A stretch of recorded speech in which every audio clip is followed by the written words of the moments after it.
Hey there everyone, this is Don Evans for WatchReport.com, and today we're going to be doing a review of the Glycine Airman 17 Sphair. That's quite a lot to say there, but for the rest of the video we'll just refer to it as the Glycine Airman 17. The retail price is $2,995 US. You have a 46 millimeter case. It is just about 11 millimeters thick, coming in at about 10.75.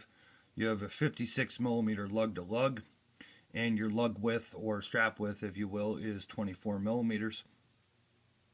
I had been wanting to get my hands on this one for a while for a review.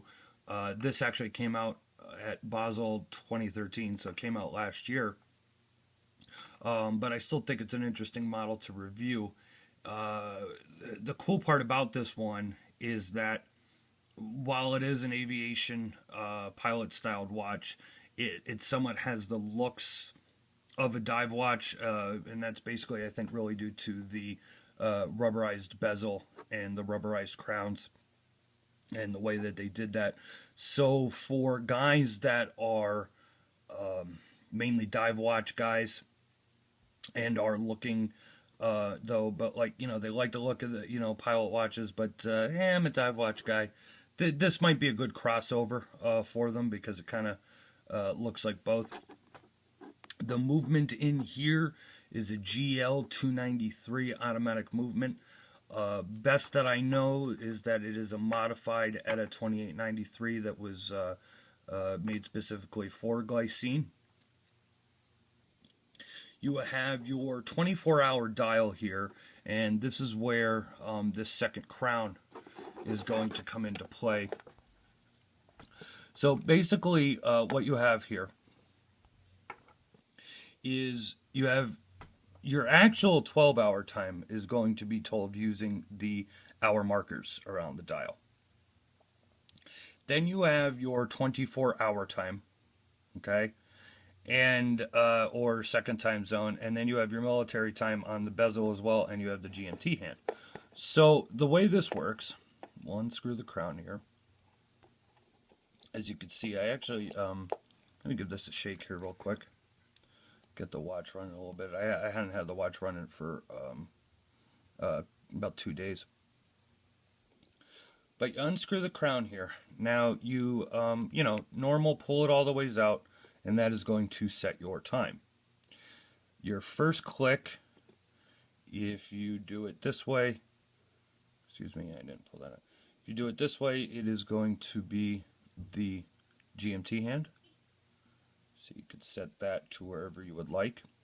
And then this way will be your date. I do like that that date wheel there, the way it's a little odd. It's not a perfect square, and it's kind of wider opening here at this side, and so you're really able to see the date very well. Now, let me screw that back down in. So basically the way this works is you have your normal 12-hour time. So if you want to have, you could set this up a couple of different ways. Now, personally, I guess for me, I don't need these added features. I do love the way the watch looks, but I don't need the extra GMT or military time features. But for anybody that does, the way you would do this is you have your normal time, and then you could use your GMT hand, like I said, for 2 extra time zones or 1 extra time zone, military time, whatever. And the best way to do that is, okay, you set your GMT hand here, and you could use the inner track on the dial, or the outer track on the dial, I should say, and set it for, say, GMT time. So you would set it to, let's say it to 1400 hours down here. And then you unscrew this. It doesn't pull out or anything. It just unscrews, and you'll feel it getting tight. And now you are able to move the bezel. So what you would do for this is set it to a different time, that you would want that GMT hand to track. So you would set that to, let's say, 20. Okay.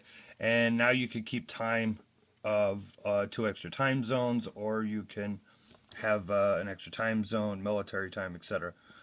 So quite a useful feature there for anybody that travels or just likes to keep track of extra time zones, or wants the military time. On the inner track there, you have your minute counters, so you see 5, 10, 20, 25, and that is done in like a copper brown color. And that brings me to the strap. Included with this is a black leather strap with white stitching. It's a very nice strap. I think though that a nice, because of the that brown copper color in the dial, that a really nice brown or really nice tan strap would have worked as well. I almost might have liked it better with that color combination, but that's just me. You have your Glycine logo on one of the keepers here. Now, this is going to bring me to say something about this buckle. Now, for me, I've had a couple of different Glycines over the years, and I've reviewed a couple over the years. This is a much thicker and much more substantial buckle than I've seen in the past. On a couple of their more high-end divers, like the Lagoon Air, it was basically just like a stamped thumbnail buckle. So this definitely has some thickness to it, and is definitely not as standard as previous ones. But we are talking about a watch that retails for $2,995. So in that respect, I mean, you're talking $3,000. I would personally like to see some kind of clasp, whether, some kind of innovative clasp. I mean, they don't have to, break the mold and come out with something absolutely brand new. But I wouldn't mind seeing something a little more custom, whether it be some kind of dual deployant or just, some kind, just a nicer clasp. That's all I'm getting at. A nicer buckle. I think should be used on this particular model, especially for the price point. Let's take a look at the crowns here. Got the Glycine logo here. There's like a checkered pattern here done on the steel of the main crown. By the way, if I didn't mention that, when you can't move the bezel when this crown is tightened down. So, it keeps it in place to wherever you want to set that. So, when you unscrew that, that's it. You're able to move it, and then it locks it back into place. I'd like to see that feature used on actually more dive watches, because I think it's important. If you are actually diving with a dive watch, it would be great too. And I know a couple of watches out there have had them throughout the years, but not as many as you would think. And with the simplicity of just having an extra crown there, and I like the way they did this. I like the setup. I like the fact that there's not a crown over on the other side of the case. I like how they put it there. If they were to be able to integrate that into, say, an upcoming model of the Lagoon Air, like a redesign of that, and that would be a very nice feature.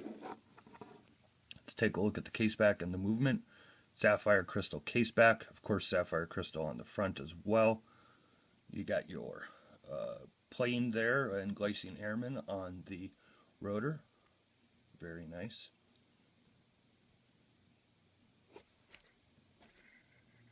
Spinning around there.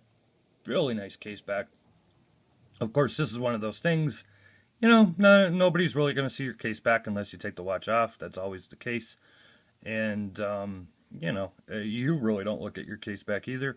But for the times that you do on a watch like this, it's nice to have something custom like that. And, for us watch guys, we see that and we get a little giddy. And that's part of the joy of, being into watches and enjoying every aspect of the watch. See this color here? That color there? I think that color would have looked great on this side to match that dial with that brown and copper in the dial. That's just me. Maybe not everybody agrees. Maybe they like the black.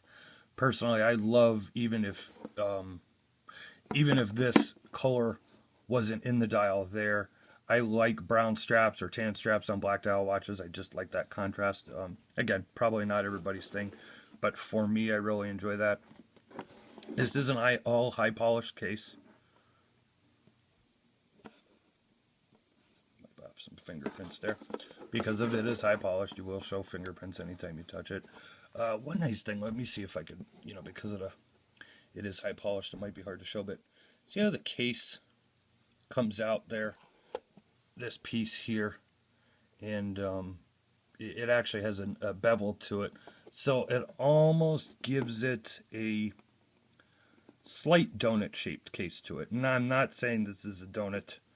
I don't want to see in the comments a bunch of like, oh, that's not a donut shaped case.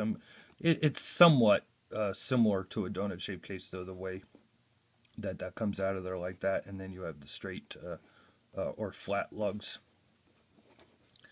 It is a large watch. It's 46 millimeters by 56 millimeters long, but it is very thin at 11 millimeters thick.